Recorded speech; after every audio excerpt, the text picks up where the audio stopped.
nagtitinda na ako. Pagdating ko dito sa Taiwan, nagtitinda pa rin ako, boom.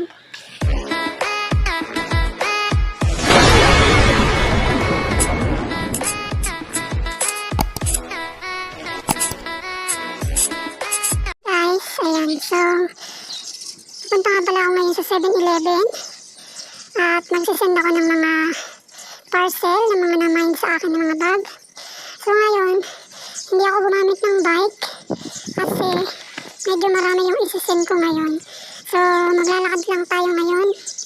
Atake natin ang papuntang 7-Eleven. Ayan guys, sobrang layo ng 7-Eleven dito. Pero tsaga lang. Ayan. So nagpahinga muna ako and napagod yata ako. Guys, for today's video muna tayo. Ayan, so guys, papunta ako sa labas ngayon. Pupunta ko sa 7-Eleven and magsisend ako ng mga parcel. Ayan. Sobrang dami yung parcel ngayon. Ayan. Hindi ako nag-bike kasi ang dami niya. Hindi ko kakayanin, baka mag-sempla ako sa bike. So, mas pinili ko na lang maglakad. Ayan. Pero sa totoo lang, sobrang layo. Wala pa yata ako sa kalaghatian. Ayan. So, madami-dami din itong mga na-order sa akin. Pero syempre, tsaga lang, kailangan natin magsakripisyo. Ay, nako. Kaya guys, akala nyo, masarap yung buhay dito sa ibang bansa. Akala nyo lang yun. Ayan, nasasabi nyo lang yan kasi nandun kayo sa Pilipinas. Ayan guys, buti na lang hindi umuulan. Todo, jacket ako kasi medyo malamig ngayon. Maulan, buti na lang sinakto ko siya na walang ulan. And yung amo kasi nandyan kaya nakalabas ako. Ayan guys, ang bigat. Hinihingal ako, promise. Ang dami kong dala ako.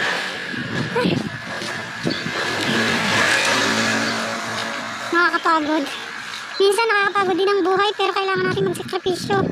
Kailangan natin maging masipag, lahat ng bagay may hangganan. Pero syempre, kailangan muna natin yung paghirapan. Hindi mo naman makakamit yung isang bagay kung hindi mo paghihirapan. Kaya kailangan, kung gusto mong makamit ang mga gusto mong makamit or maabot, syempre kailangan natin magsakripisyo, sipag at syaga. Ay, guys, ang layo. Wala pa ako sa kalaghatian. Ayan. Umalis ako sa bahay, nagluluto yung amo ko, pinayagan naman niya.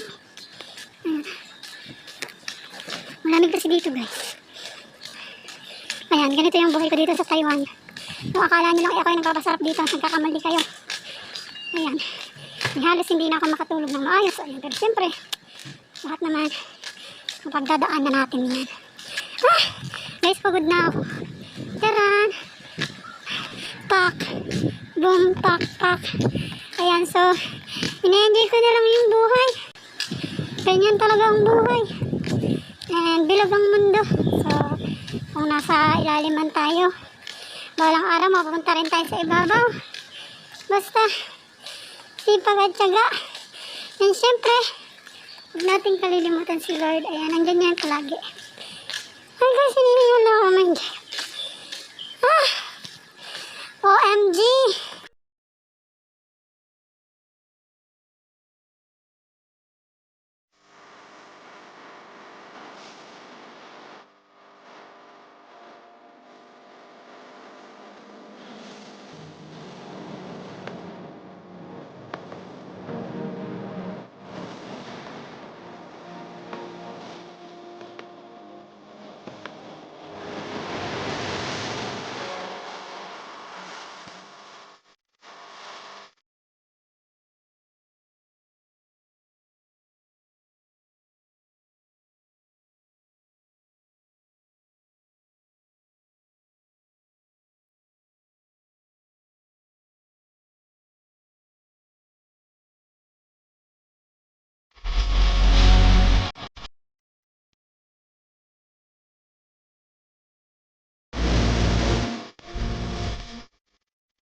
mag-send ng mga parcel. Ayun, sobrang dami kong sinendang parcel ngayon. Pauwi na po ako ngayon. Siyempre, maglalakad na naman tayo kasi wala tayong uwian. Sobrang layo ko sa kabiasnan mga bes. Sobrang layo ko sa kabiasnan mga sukines. Ayan. Sobrang nakakapagod. Ayan. Pero, kaya nang sabi ko, laban lang. Ganun talaga. Ayan, pauwi na ako. Diyos ko, napagod ako ng bongga. At sobrang layo ko pa nga talaga, guys. Ayan. Sobrang talagang nakakapagod yung maglakad at mag-send ng parcel sa 7-Eleven. Sobrang layo talaga ng nilakad ko. Ayan. Tingnan nyo naman, walang dumadaan ng mga sasakyan. At dahil nga para siyang nasa liblib na lugar, ayan, konti lang yung makikita mong mga sasakyan. Ayan, pero okay naman ako dito. Yun nga lang yung mahirap, malayo sa 7-Eleven at sa palengke. Pero meron naman akong bike para magamit pag pupunta ako ng palengke. So sa pagsasend ko lang ng item, ayan, dyan na ako nahihirapan lalo na pag sobrang dami. So ayan, merong dumaraan ng mga motor. Ayan, ang daming mga nakapilang sasakyan. Ayan, kapag magsasend lang ako ng item na sobrang dami, hindi ako gumagamit ng bike. Kasi natatakot akong mag-drive pagka may angkat, parang may nakasakay sa... Pag marami akong bitbit kasi hindi pa ako masyadong marunong mag-bike, natatakot ako. So ayan, sobrang layo pa talaga ng lalakarin ko. Tingnan nyo naman, sobrang exercise na to sa akin. Pero okay lang at least na nasold out na yung mga parcel na isinend ko today. Ayan, so aabangan nyo na lang yan mga sukines. Ayan, ang dami lumilipad na mga ano ba yan, lambok. Ayan, ang ganda ng kalama ay bulaklak. Ayan, may mga pangmabasok na mga motor. Ayan, kasi labasan na ng eskwela. Ayan, sobrang layo pa talaga guys. Diyos ko, pag makalampas pa ako sa mga sasakyan na yung dulong-dulo pa. Nasa dulo ng kabihasnan yata kami. Ayan, araw-araw kong ganito, mamamayat ako ng bonggang-bongga. Sobrang layo ko pa nga talaga mga sukines. Ay, naku. Ayan, may dumaan na naman ang motor. Kung pwede ko lang itong parahin para hitid ako sa bahay. Kaso hindi naman ito Pilipinas para pwede kang pakiangkas kung sino man ang dumaan nakakilala mo. Kaso wala naman akong kakilala dito. Ayan. Kaya yung amo ko, gusto niya, mag-aral ako magmotor. Para pag lalabas daw ako, pwede ako magmotor. Kaso natatakot naman ako at baka ako sa pula, sa pusali, damputin. Hindi kasi ako marunong mag-drive. Ayan, sobrang layo ko pa nga talaga guys. Ayan, may mga tao dito sa kaling likod at lalakad din sila. Ay, sobrang layo pa talaga. Meron akong kasabay maglakad. Ayan, may ibon. Meron nga palang mga aso dito sa kalsada. Ayan yung isa sa kinatatakutan ko yung aso. Ayan, tingnan nyo naman, nakasingin siya sa akin. Sobrang natuloy talaga ako nung bata ako. Nung hinagad talaga ako ng aso. Pero dahil, ayan, nakita nyo naman nakakatakot yung mga aso. Ayan, so pakabait kayo sa akin ha. At baka, ay, Diyos ko, tatlo pa talaga yung aso. Ayan pa naman yung kinatatakutan ko yung mga aso. OMG. Tumabi na lang ako sa kalsada. Dahil nga nakaharang sila sa kalsada, ako na lang yung tatabi. Ayan, may kasalubong pa akong sasakyan. Diyan lang kayo sa gilid mga aso, huwag kayong malapit sa akin. Ayan. Since nandun yung amo ng mga aso, hindi sila lumapit sa akin kasi minsan nakakagad yung mga aso dito. Ayan guys, konti na lang guys, malapit-lapit na ako sa bahay. Ayan, konti na lang at makakarating na ako sa bahay. Awa ng Diyos, makaraos ako ng isang araw. Ayan, maraming salamat pala mga sukini sa pagmamahal at pagmamahal sa mga produkto na tinitinda ko. Ayan guys, may sasakyan na naman. Ayan, sana patuloy niyo pa rin akong suportahan sa mga produkto na binibenta ko.